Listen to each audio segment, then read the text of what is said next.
Pesachim Daf Beis. The Gemara discusses the need to use mayim shalonu, mayim that was left to cool overnight when you bake your matzahs. The Gemara also says you shouldn't bake matzahs in the sun or with warmed water or even lukewarm water because it could lead to the matzah becoming chametz.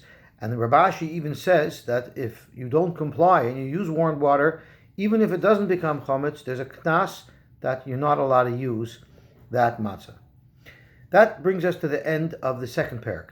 The third parak, Elu Oivrin, starts off with listing 7 items, and then Rebbe Lezer has an 8th item that are usher with a lav of Bal Yirah Bal Yimotzei, even though it's not open chametz. It's either chametz that's taruvas, called taruvas chametz, or chametz noksha, chametz that's not in its finest form. The Gemara discusses the different things. So one of the items that's taruvas chametz is kutach habavli, and the Gemara discusses the health hazards of eating kutach, and then the Gemara discusses the health benefits of a special diet. It's such a special diet. What it is it's a geschmack steak on white bread with wine.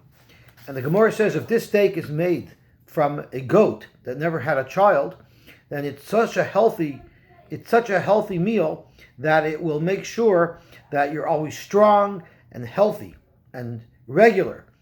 And the Gemara says it's so good that this is a type of remedy that has no ill side effects. The only remedies that are only good and have no ill side effects, in addition to this delicious steak with white bread and wine, is either moist, fresh ginger or long peppers. Then the Gemara discusses the other items listed in the Mishnah as taruvas chametz. One of them was shecher hamadi, and that's referring to beer that was made with grain, with barley, and that's why it's taruvas chametz. Then we discuss chametz adoimi. The Gemara tells us that the grapes of Edom were so robust, the wine made of those grapes would never become spoiled. They would never become vinegar. So if one wanted vinegar, one had to add a catalyst, an enzyme, which was barley, which would make it become chametz. And that was the only way to have chametz, to have vinegar. The Gemara says that these robust grapes were really originally in the Yehuda region, and they would bring wine for Nesachim and the Beis HaMikdash from the Yehuda region. And being that they were brought from Nesachim, there was a bracha in these grapes that they never became vinegar. They were very, very strong, good wine. And we lost the Beis HaMikdash to Edom. When we go down, they go up, and they got this special mila. Their grapes got this special mila that they don't become vinegar without the aid of a catalyst. Then the Gemara discusses temed. Temed is a light wine. It's not wine because after you get all the wine out of the grapes, you soak either the peels or the seeds in water, and that's called temed. And the Gemara discusses whether or not there'd be a chiyuv of trumas and maasros on that temed. So the Gemara brings one shot in Rabbi Huda that if the temed is made from the skins of the grapes, it's mechuyev in meiser. If it's from the seeds of the grapes, it would not be mechuyev in meiser. And even if it is mechuyev in meiser, the Gemara says since it's very inexpensive, if you bought it from an Amoritz, you would assume that he took off trumas and meisers because it doesn't cost very much to do.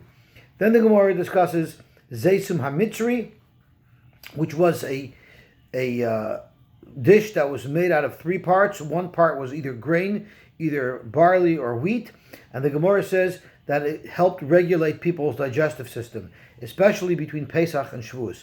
The Gemara talks about zoymin shal tzavoim, which was a dye, a reddish dye made by soaking bran in water, which again is chametz because it's bran. There was amolin shal tavachim, which is bread made out of flour that was from wheat, that was premature wheat, and it was very effective at taking off the zuhama from dishes that were being cooked.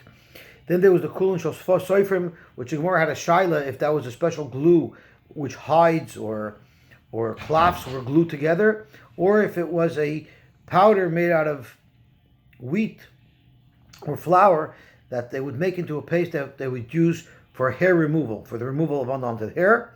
The Gemara brings tachshite noshim, which Rebbe Eliezer adds, that the Gemara says is referring to the paste that they made out of flour to remove unwanted hair.